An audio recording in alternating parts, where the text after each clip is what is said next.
В России отмечают День сотрудников органов внутренних дел. Традиционно свой профессиональный праздник личный состав МВД встречает на посту, надежно охраняя жизнь и труд граждан. В этот день полицейские вспоминают своих погибших коллег, которые остались верными служебному долгу до конца. Министр МВД России провел торжественную церемонию в честь Дня сотрудников органов внутренних дел. Владимир Колокольцев поздравил коллег в режиме видеоконференц-связи. Многие сегодня были удостоены государственных и ведомственных наград.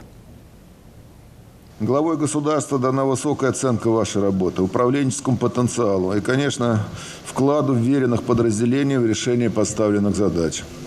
Для каждого из вас это знаковые события, итог ежедневного добросовестного труда и проявленной личной ответственности за состояние правопорядка. Сегодня также будут вручены государственные награды, ведомственные знаки отличия. История российской полиции знает множество примеров доблести и отваги.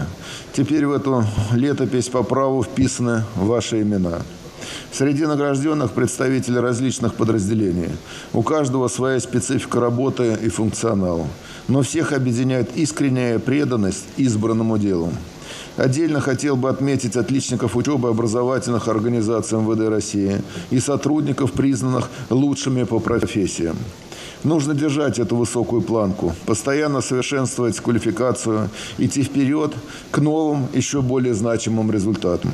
В нашей церемонии принимают участие победители ежегодных конкурсов «Открытый взгляд» и «Доброе слово», лауреаты премии Министерства внутренних дел по 5 номинациям.